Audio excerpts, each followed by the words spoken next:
Essa construção é famosa por conta de um erro gigantesco. Foi um erro de cálculo? Talvez, mas um milagre da engenharia, com certeza. Já tentaram endireitá-la? Além dela ser torta, outra coisa muito estranha é ela nunca cair. Matematicamente, ela já deveria ter tombado antes mesmo do ano 2000, mas ela continua lá há mais de 800 anos.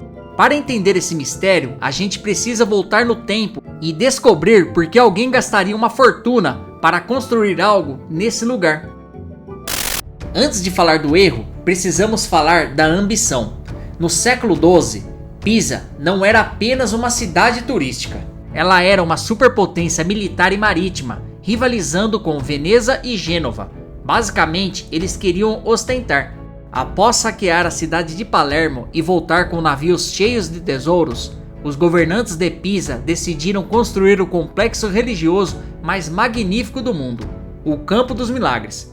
Ele teria uma catedral gigante, um batistério e um campanário, a Torre dos Sinos, que deveria ser o maior e o mais belo de todos. A torre era para ser um troféu de guerra transformado em mármore branco. Dinheiro eles tinham de sobra. O problema é onde eles resolveram gastá-lo. E falando em problema, você sabe quem projetou essa obra? Até hoje há um debate sobre quem foi o gênio, ou o culpado. Por séculos, acreditou-se que fosse Bonanno Pisano, mas estudos apontam também para Giotti-Salvi, o mesmo que fez o batistério ao lado. Por que isso é interessante? Porque o arquiteto original provavelmente teve vergonha da obra. A torre começou a entortar tão rápido que ninguém quis assinar o projeto na época. Só em 2019 encontraram uma pedra com o nome de Bonanno, quase confirmando que a culpa era dele. O erro de cálculo aqui não foi na matemática da estrutura, mas na arrogância da escolha do terreno. O nome Pisa em grego significa terra pantanosa. Abaixo da torre existe uma mistura instável de argila mole, areia fina e conchas. É um solo muito fofo. Os engenheiros medievais ergueram uma estrutura de 14 mil toneladas sobre uma fundação rasa, de apenas 3 metros de profundidade. Foi como tentar apoiar um prédio gigante em cima de uma gelatina, como nessa imagem. O resultado foi imediato. Assim que a construção chegou no terceiro andar, em 1178, a torre começou a afundar de um lado. E é aí que entra o milagre acidental. Em vez de derrubar tudo, os construtores pararam a obra por quase 100 anos devido a guerras constantes. Essa pausa foi a salvação. Ela deu tempo para o solo se compactar e endurecer um pouco. Se tivessem continuado rápido, a torre teria caído na hora. Quando as obras voltaram, os novos arquitetos tentaram corrigir o erro na marra. Eles construíram os andares superiores mais altos de um lado do que do outro, tentando compensar a inclinação. Se você olhar bem de perto, a Torre de Pisa não é reta. Ela tem um formato sutil de uma banana. Eles entortaram a estrutura para tentar endireitá-la visualmente.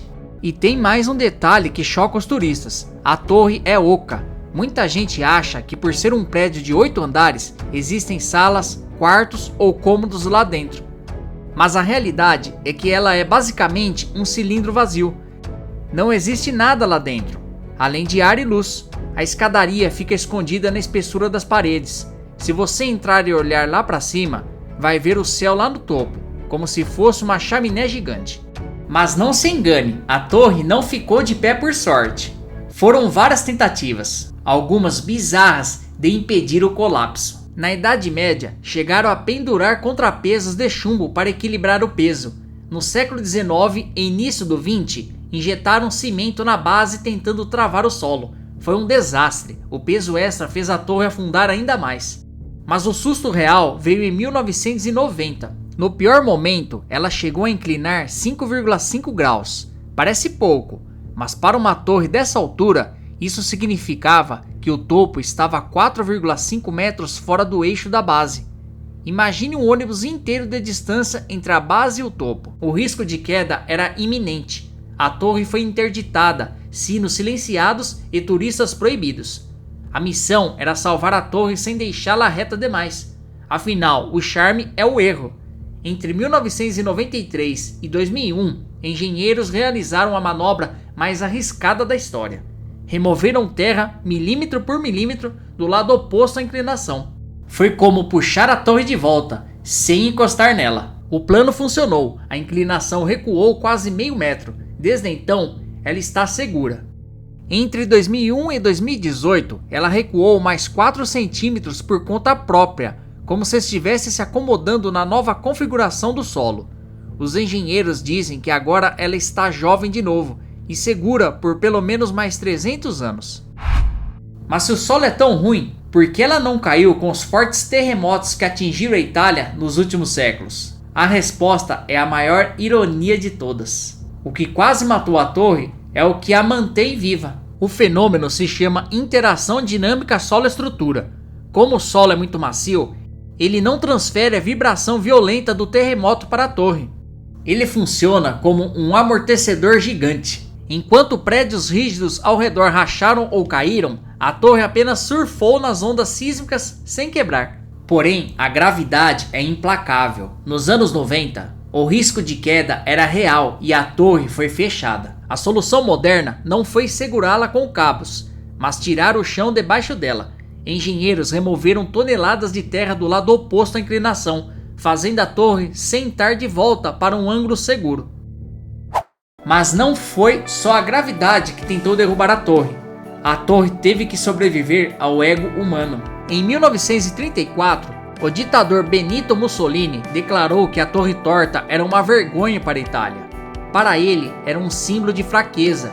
Ele mandou injetar 80 toneladas de cimento na base para forçar o endireitamento. Foi um desastre. O peso extra fez a torre afundar ainda mais. O que Mussolini estragou quase foi destruído de vez anos depois. Na Segunda Guerra Mundial, os aliados suspeitavam que os nazistas usavam a torre como observatório.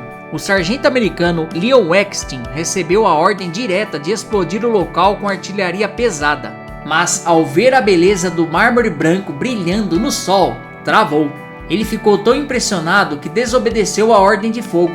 A beleza salvou a torre. Além da guerra, a torre serviu à ciência. Diz a lenda que foi do topo dela que Galileu Galilei jogou objetos para provar a lei da gravidade. Agora eu vou te contar um segredo que os guias turísticos quase não contam.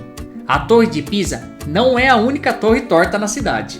O solo pantanoso não perdoa ninguém.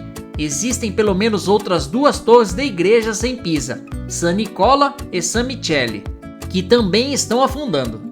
E já que estamos falando de outras torres, aqui vai um golpe no ego dos italianos.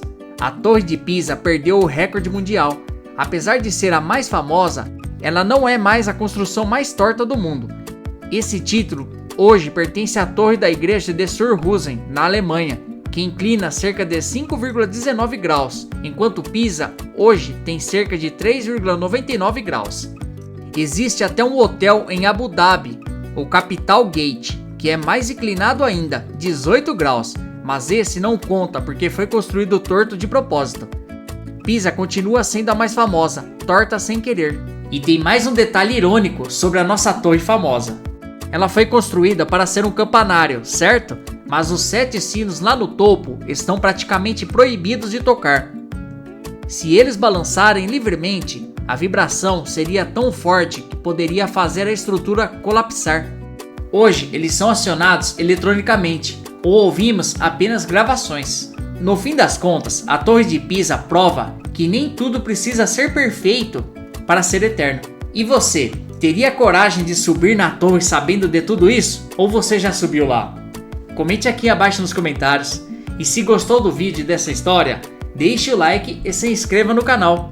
Aqui na tela final eu vou deixar mais vídeos interessantes como esse. Aproveite! Obrigado e até a próxima!